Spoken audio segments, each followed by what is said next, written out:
Good morning. Nice to see everybody. We've made some changes, so as the team is changing things behind me, I'm going to sneak up here a little bit. A couple of really exciting and fun things to announce. Do you remember the carpet in the fellowship hall? Do you remember that? Oh, yeah. See, I have to say it that way. I have to say it that way because it's not there anymore. Yesterday, Derek, if you could hit that next slide. Yesterday, as part of our ongoing project to renovate the fellowship hall, we had several volunteers come out and remove that carpet. Now, I want to tell you, we started at about 8:45 in the morning. We were done by about 9:30. Two more there. And, two more. Sorry.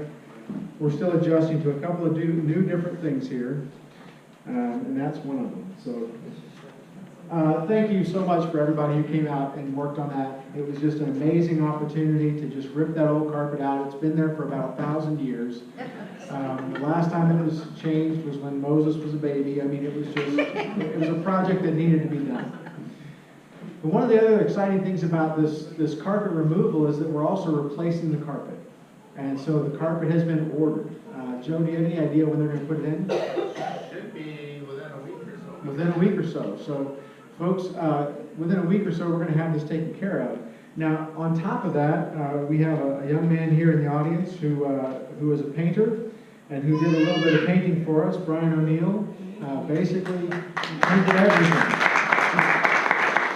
There's still a little bit of trim work and just a couple things to take care of there, but it's all done. The ceiling took 17.5 gallons of spray paint. And if you don't know Brian's not young. Brian, what were you, 75?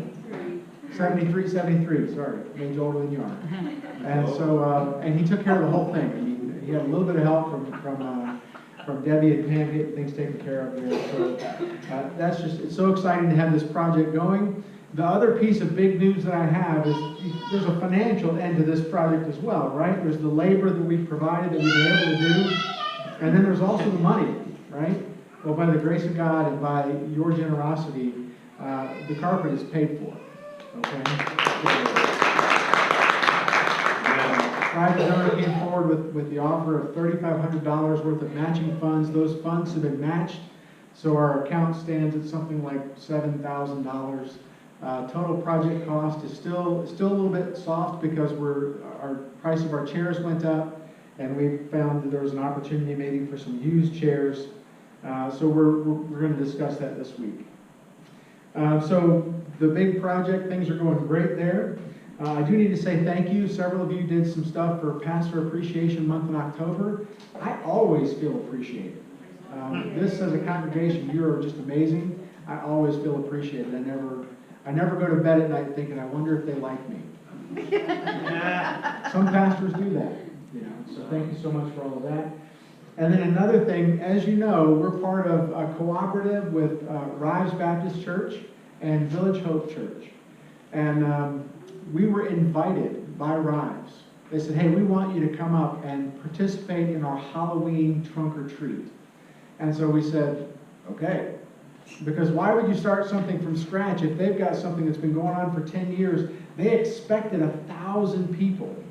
And my good friend JP, the senior pastor there, Dykeside, she said, we want you to come up as Pathway. And so they put a sign on the front door, and you can see here's Joe and Rachel out there handing out candy.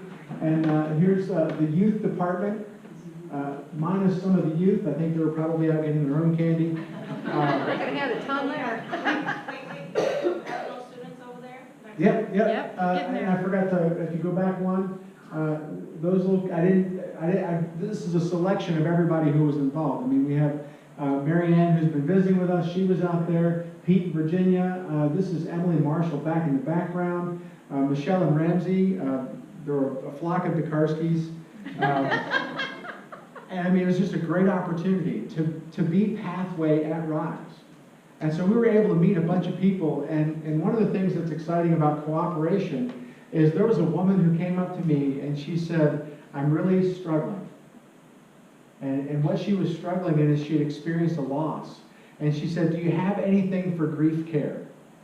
And I said, I have a social worker I can put you in contact with right now. I got a Pam for that. I got a Pam for that. Yeah.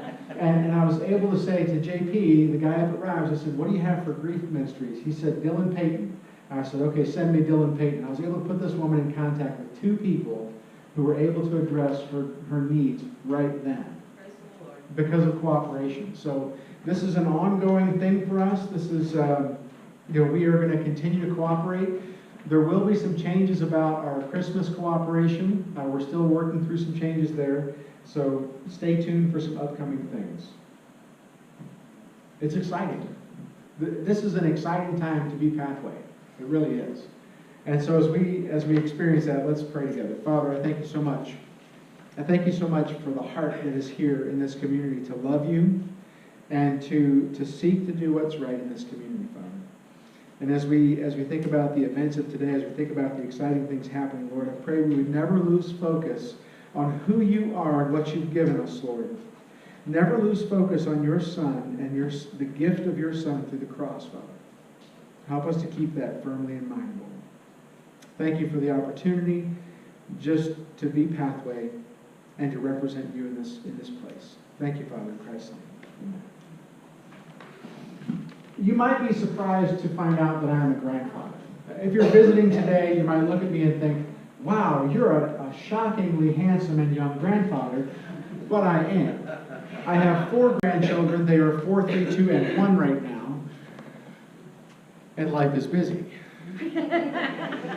And grandchildren have some unique abilities to twist your heart, right? And so there are times when my grandchildren come to me and they say, Papa, do you like ice cream? You know what's happening. You know what's happening already. It's not really about wondering if I like ice cream. Obviously, I do. It's a setup. It's an obvious ploy to get something from me. And so sometimes I play along. Oh, yes. I love ice cream. I especially love ice cream from Frosty Boy, which is currently closed.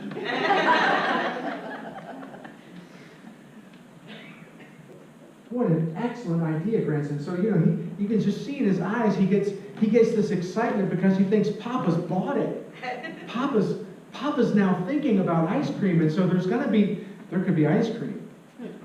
And so, I'll turn it around on him and I'll talk to him and I'll say, grandson, this is, let's think about this. Papa, do you want to get ice cream from Frosty Boy? Oh, what an excellent idea. That sounds like the perfect treat for good behavior. Now it's on questionable ground as to whether it's going right? The whole question, have you been good? And usually, without hesitation or reflection or any evaluation of his day or his character, he says, yes, I've been so good. It's a setup.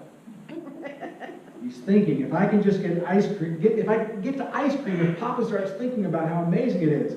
And we use setups in our relationships all the time. This is my wife of almost 30 years, and there are times where, she'll say to me, where we haven't been in a long time? It's a setup. What it means is, you haven't taken me out to dinner. Now, in our relationship, usually she takes me out to dinner. Well, we're looking at the book of Acts right now. We've been going through Acts sort of intentionally and slowly and sort of piece by piece. And right now we're going to be looking at Acts chapter 7. And this is Stephen's response to the charges against him in chapter 6. In chapter 6, the Jewish leadership says, hey, you're guilty of a crime. And Stephen give an answer. And so this is Stephen's answer. It's his response to the charges against him in Acts 7. And Stephen uses a setup. You see, he's been charged with blasphemy across several fronts, but he turns those charges against his accusers. And if you like rhetoric and if you like biting wit, this is the chapter for you. And folks, the Bible is just chock full of this kind of thing. When we think about the book of Acts, we try to put it into this context of a fourfold way to understand it called a meta-narrative. And so there's creation, fall, redemption, and restoration. In the creation, the book of Genesis, God creates everything, right? Now, we may have some disagreement about manner and method and whatnot, but God created everything. And so as the creator, he's the owner. He gets to set the standard. He gets to decide the rules of good behavior, almost like he's a benevolent grandfather. And we violate those rules. Adam and Eve in the Garden of Eden, God says, don't eat of the tree of life. What do? Doggone it. They did. You know, and so that's the fall. And so we have creation, fall. And so the history of Israel is just chock full of their fallenness. And so over and over and over again, they sort of approach God and they fall and they come back and forth and back and forth. And so the whole history of Israel is just about the fall. Redemption is in the person of Jesus Christ, and that's where you get into the Gospels, the New Testament. And you see that God has had a plan all along. So all along, God has been planning rescue through Jesus, and now in the Gospels, here's Jesus, providing that rescue by his death on the cross. And so Acts is a book that is proclaiming the rescue. It's saying you can be rescued from judgment by believing in Jesus. And there are various responses to that rescue. See, God has always been planning this. Stephen's speech is going to reach back into that history, and he's going to point out certain things that the Jewish people and the Christian people agree with. But watch for the setup. Acts is an apologetic history which explains that following Jesus is the right way to follow God. Jesus rescues all who believe in him, but how do people respond to that offer of rescue? In the book of Acts, many people come to faith. Many people hear and understand that Jesus is the answer to the right way to follow God. Jesus is the provision of God's salvation, and many people say, yes, he is. So many people believe in Jesus and become Christians that the established Jewish leadership is afraid. They're afraid that they'll lose their power. And so Stephen, when their response really is to start persecuting the early Christians. Stephen is one of the first people who will be martyred in the early church. He was killed specifically for believing that Jesus is God and that Jesus' death on the cross fulfills the sacrificial system and the rituals of the temple. Chapter 7 uses ancient Greek rhetorical strategy to turn the charges against Stephen against the people who are accusing him. And Stephen is accused of several things. In Acts 6:11 it says this, "We have heard him speak blasphemous words against Moses and against God." Okay, so charge number 1, Stephen, you stand accused of speaking blasphemous words against Moses. We're going to talk about who Moses is here in a second. And against God. So it's almost like they're throwing everything at him. You're blaspheming. Okay? Another charge. This fellow never stops speaking against this holy place and against the law. That's in chapter 6, verse 13. So another charge is he's speaking against the temple. Now the temple is this monumental edifice, the center of the Jewish religion. To speak against it would invite your death. And so Stephen is accused of speaking against the temple. 6:14 says, "We have heard him say that Jesus of Nazareth will destroy this place and change the customs that Moses handed down to us." Now the temple was destroyed by the Romans in 70 AD, probably shortly after, or this book was maybe written shortly after the temple was destroyed, or maybe even shortly before it. But the temple was destroyed. And so that's a big deal for the Jewish people. Stephen's response is he's going to use a long narration. So he's going to start back with Abraham, and he's going to keep going and going and going. He's going to get them to buy into what he's saying, and then he's going to turn the tables right there at the end. Take a look, if you would, with me, please, at chapter 7.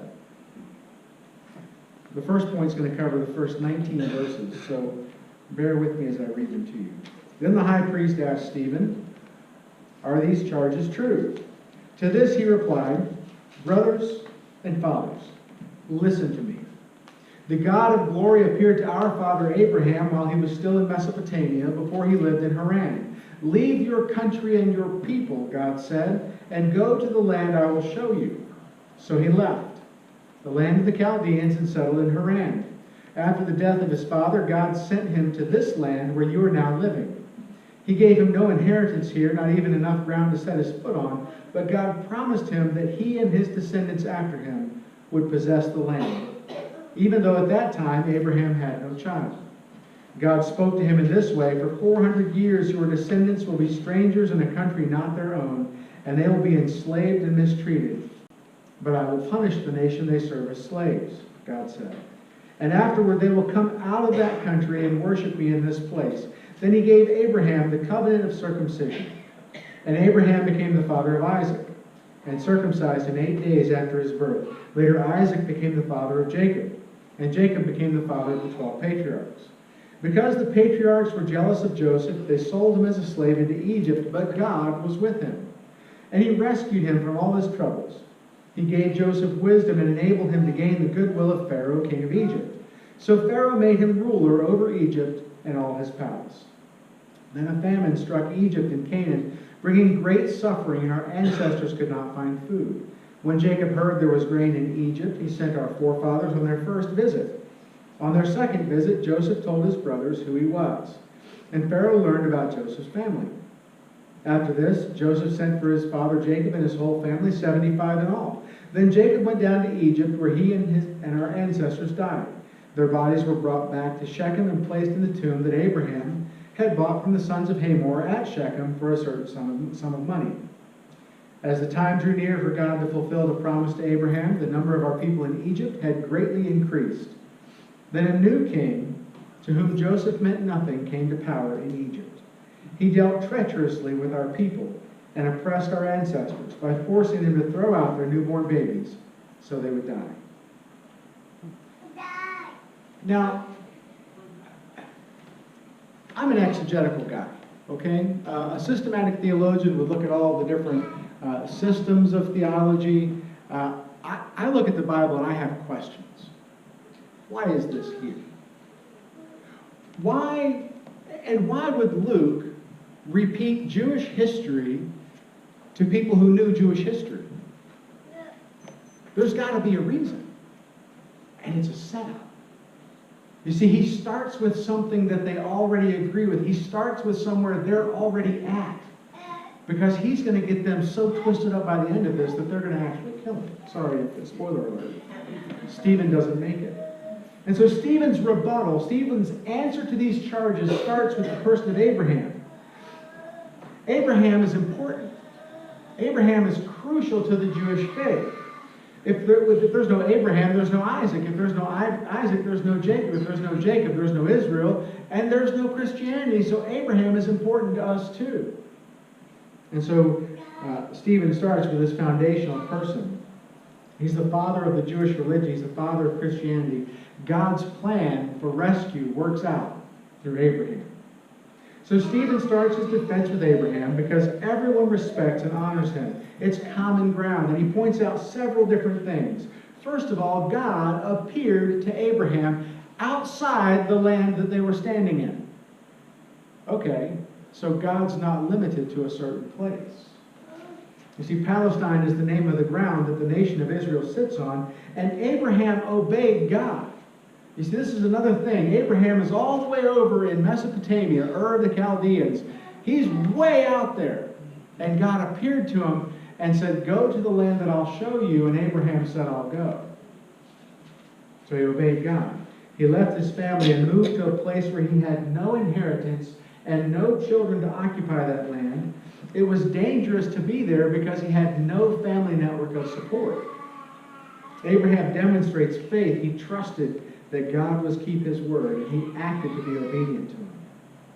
While Abraham was there in the land of Palestine, God appeared to him, and you see this in Genesis 12, verses 1 through 3. He makes 3 big promises. Number 1, I will make you a great nation, to a man who has no children. Well, how's that going to happen? I will bless you. I will make your name great. You will be a blessing. I will give you this land. And as Abraham is walking around in the land of promise, what he realizes is it's full of people. And God says, I'm going to make your name great, and this is going to be your land. Can you imagine if the Lord said to you, I'm going to give you Jackson County. Whew. Maybe I could get, Washtenaw? Berry County? Yeah, Berry County. Maybe we can negotiate about this, Lord. And you walk around Jackson County and you realize it's full of people. Well, how's that going to work out? But Abraham believed God. You see, that's the thing. Abraham believed God. Abraham was obedient to God, even when he couldn't quite see what was going to happen. And so the story of Abraham that he reviews, folks, Abraham is a great character. It's a great piece of literature. God promised descendants. God promised a place for them to live to a man with no children in a land that's full of foreigners. God further prophesies to Abraham that his descendants will be enslaved for 400 years, then led to freedom and return to the very land that God promised them. And God keeps his promises, right? Every time, if God promises something, you can take it to the bank. Abraham has the promised son Isaac by his wife Sarah. Now, Abraham will eventually have several other sons through, this is Bible trivia now, so write this down. He will have 6 other sons through his second wife Keturah. Does anybody know their names? This is the one Bible trivia question I know. Zimran, Joktan, Medad, Midian, Ishbak, and Shua. Because I named my dog Keturah one time. And so Abraham has a second wife, but the promised son is Isaac, who comes from Sarah. And so this is the promised son. His son Isaac will then have 2 sons, Esau and Jacob. Jacob's name gets changed to Israel, and he has 12 sons. And so you see, in here you have Abraham and Sarah. They have Isaac, who marries Rebekah. There's Jacob, and then 12 sons. And so these 12 men go down to Egypt and they become 12 tribes. 12 tribes full of people. Well, what's Stephen's agenda? Because this is just basic Israel history here. Everybody knows this. Well, he starts with Abraham to affirm his commitment to the historical God of Israel. Stephen's not creating something new. He's looking back into the history of Israel saying, these people, our God. He's connecting with the Jewish people. But it's a setup.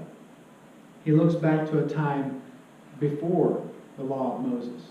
He looks back to a time where there was no temple. God's not limited by either.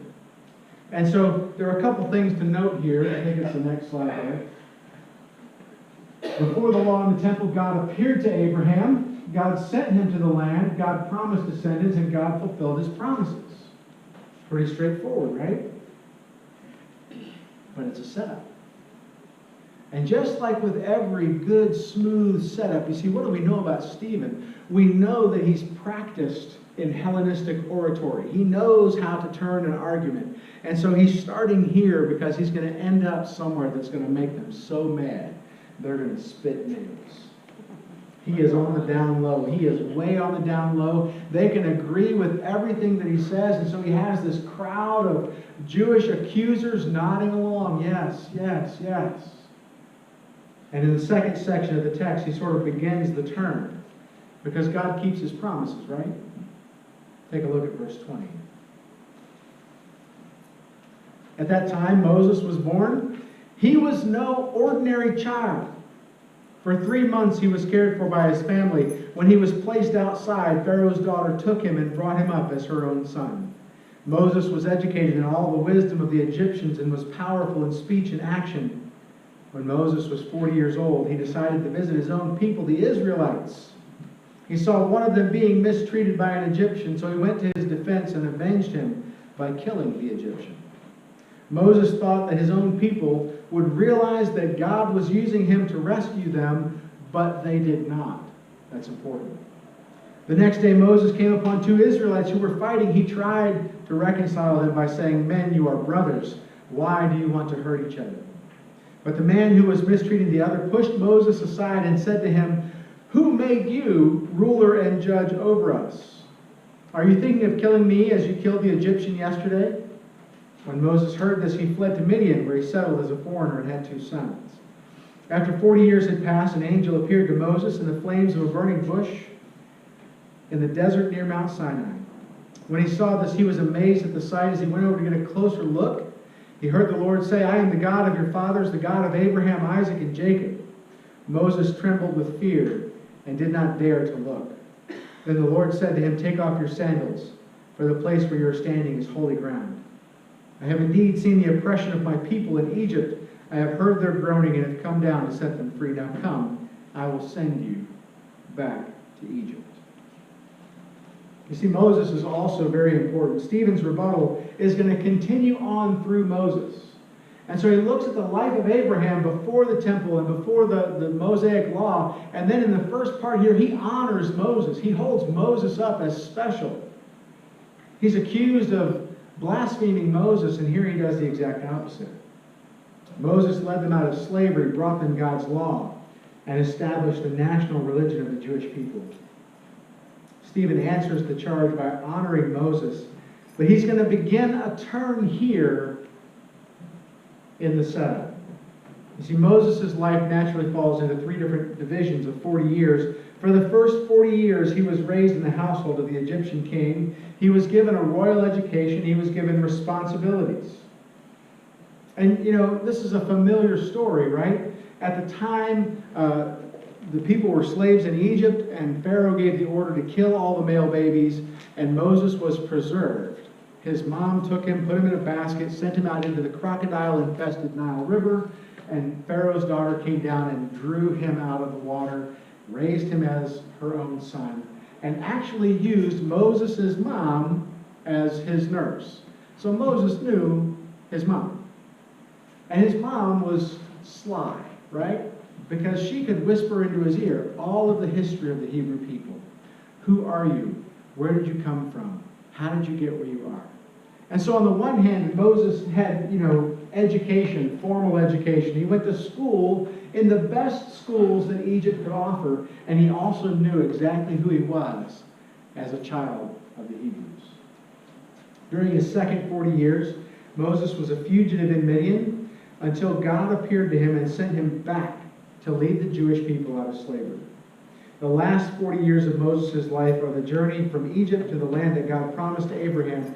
And the reason it took 40 years is because the people had to learn to follow God. So Stephen honors Moses in this first 40 years.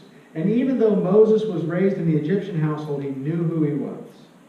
During the second 40 years, Moses had this deep desire to help his people. If you look at 7:25 just briefly, Moses thought that his own people would realize that God was using him to rescue them, but they did not. Uh-oh. What? Okay, now let's move from the story of Moses to the courtroom scene where Stephen is dealing with his Jewish accusers, and he's accused of blaspheming against Moses. And he says, by the way, did you realize that Jewish leadership has previously rejected Moses? The very one you hold up as a hero was rejected before. He marries, he becomes a shepherd, and at the end of the second 40 years of his life, so Moses is 80 years old now, God appears to him in a burning bush, and then God sends Moses to lead the people. Now there are similarities here with the story of Abraham. You see, God appeared to Moses, God appeared to Abraham, and they both obeyed God, right? God fulfilled his promises to Abraham through Moses. And Moses was rejected by the people of Israel. Now, in Stephen's argument, there's a very long section of narrative. Okay, we've gotten through 34 verses or so, where he's just narrating the history of Israel, the history of Israel, the history of Israel. It's all a setup. Every piece of it is a setup. Stephen's speech about Moses sets up the Jewish leaders. I've started teaching my grandson, my 4-year-old grandson, how to play cards. And so we play, I hope you're not opposed to cards, we play some complicated games like War, and Go Fish. And so you know how to play the game War, right? You divide a deck of cards into two halves, and then it's, you flip them over and you compare. So really I'm teaching him how to compare one number against another. And which one is bigger, and the bigger one wins. But what happens when you have a tie? Then you do 3 cards face down, and you have to have a war. And the bigger card wins all those cards, right? You know what the look on his face is when there's a tie? Oh, there's a tie. There's going to be a war. 1, 2, 3. And then I always pick the card up and I sort of hold it right here. And I don't tease him with it. But yeah. And you can just see in his eyes the anticipation. And then, the crushing blow when the card is dropped. Or the delight when he wins. Stephen has been in this card game, metaphorically speaking, where he's dealing out cards piece by piece by piece. And he's saying, this? Remember this guy Abraham? Remember this guy Moses? But you know who he's talking about? You know who he's talking about. Stephen's turning the cards over, and Stephen is going to win rhetorically speaking. But he's also going to lose his life for what he believes. And folks, I wonder this, and I'm going to ask Stephen, there's probably going to be a line in the eternal state. I'm going to ask him, Stephen, when did you know they were going to kill you? And when did you keep going anyway? He's calling them out. You see, God appeared to Moses. God appeared to Abraham. And now, through Jesus Christ, God has appeared to the Jewish leaders.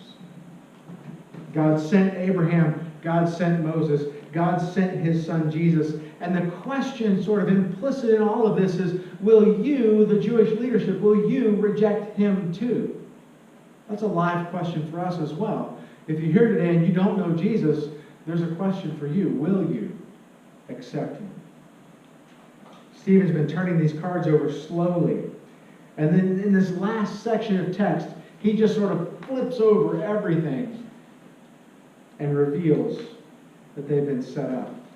You see, Stephen's point here, and I changed it between my notes in here, Stephen is going to accuse the Jewish leadership of idolatry. Ruh-roh. See, verse 35.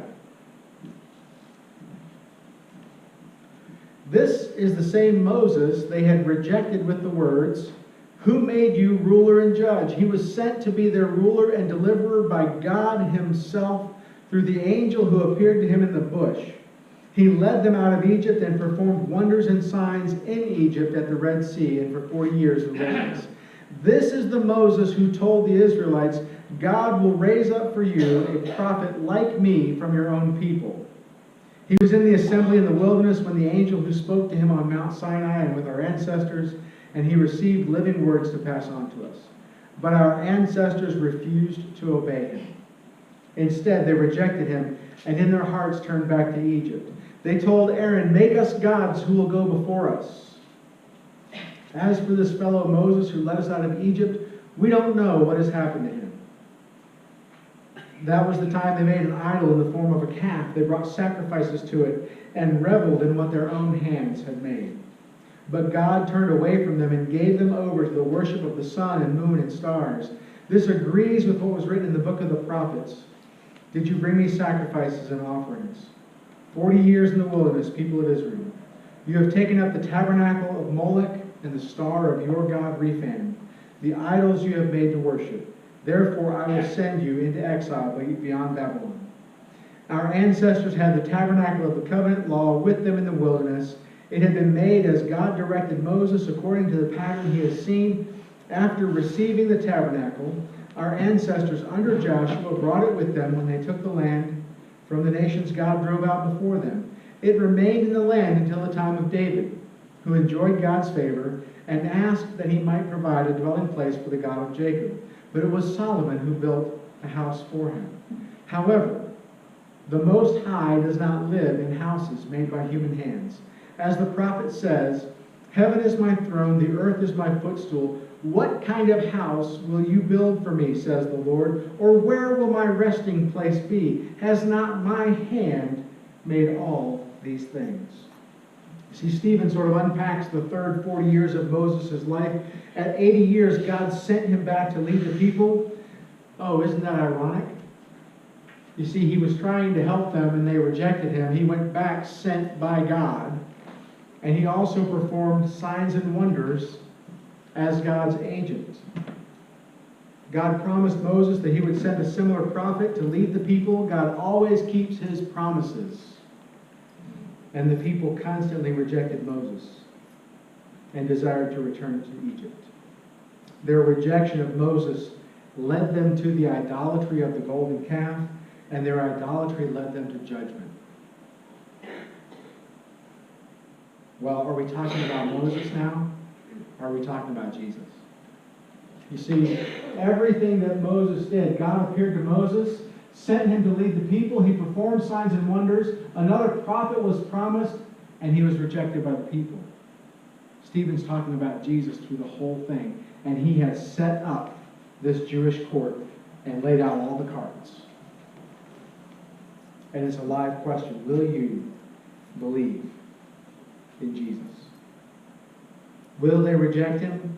They did. And their rejection of Jesus is because of idolatry. They have made the law of Moses and the temple itself into idols. You see, that's why Stephen ends up just talking about the temple. He says, look, the temple here, what you're actually worshiping is a thing. And it might be big and it might be shiny, but that's the object of your worship. Stephen rejects the charges against him and turns them around with his accusers, a characteristic of Greek rhetoric, and charges the Jewish leadership with idolatry. Do you know what the law of Moses says about idolatry? It's bad. It's very, very bad. Leviticus 26:30 says this, I will destroy, this is a section where God is promising blessings for obedience and curses for disobedience. And one of the curses for disobedience in terms of idolatry is this, I will destroy your high places, cut down your incense altars, and pile your dead bodies on the lifeless forms of your idols, and I will abhor you. Idolatry brings the hatred of God. It's bad. God is very, very opposed to idolatry. And the Jewish leaders are grasping so tightly to symbols that they lose the substance of following after God. And so Stephen essentially says to the Jewish leadership, the living God will stack your dead bodies in your dead temple because you've made it into an idol. Sobering idea that we could create a thing and then worship it instead of worshiping God. My grandchildren sometimes will say to me, you're naughty, Papa. They're playing, because they know I'm not naughty. Usually, accusing me of naughtiness results in tickle jail. Oh, you think I'm naughty? Well, let me show you what naughty looks like. I'll hang you upside down and I'll tickle you. No. But sometimes I'll turn it around on them. Grandson, is it nice or naughty to take a toy from someone? You see, it's a setup. Is it nice or naughty to that's naughty, Papa. And did you just take a toy from your cousin? There's like this moment of stunned silence before the excuses start. Stephen has used the history of Israel to point out, and I realize it's a long block of text on a busy day, but Stephen uses the history of Israel to lead the Jewish leadership all the way from Abraham to Moses to why aren't you following Jesus? And the reason you're not following Jesus is because you're so hung up on the symbol, not the substance. You're so hung up on your idolatry. Folks, a setup reveals an important truth in a way that the conclusion can't be reasonably denied. And so Stephen not only declares his innocence, he also declares their guilt in his rebuttal. And they refuse to accept it. And they're going to kill him for pointing it out. Stephen probably hoped, and I would imagine that this is what he's trying to do. He's trying to lead them to this point where they realize we've been following an idol and we've lost everything. He's probably hoping that they'll renounce and repent of their idolatry and follow Jesus. Now, Luke records this story so that people, because we as people have a habit of making idols, would renounce idolatry and follow Jesus.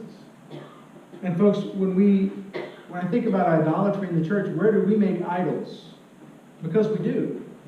Now, our project to renovate the fellowship hall in the basement is a necessary project so that we have a nice facility so that we can help people. But folks, this building is not the church. You are the church. Amen. You know, it's kind of scary when you're not here. Yeah. Because it's just a building. And it creaks and pops and groans. And I think people are walking around. So I come out of the office and go, who's here? It's not a church until you're in it, because you're the church. There you go. And so God forbid the building fell down tomorrow, but if it does, you're still the church. You know? And so don't make an idol out of a building. Don't make an idol out of anything. You know, an idol can be your family. An idol can be a building. An idol can be maybe sacred cows. Don't create sacred cows either. Because I throw stuff away. Oh, yeah. Oh, yeah. I did yesterday. Oh, I know. No sacred cows. No idolatry. Follow Jesus. That's what Stephen's trying to say to the leadership here. That's what he's trying to point them to. And he does it in such a way that is crafty and rhetorical. He does it for a good reason. He wants them to repent. He wants them to follow Jesus. And they won't.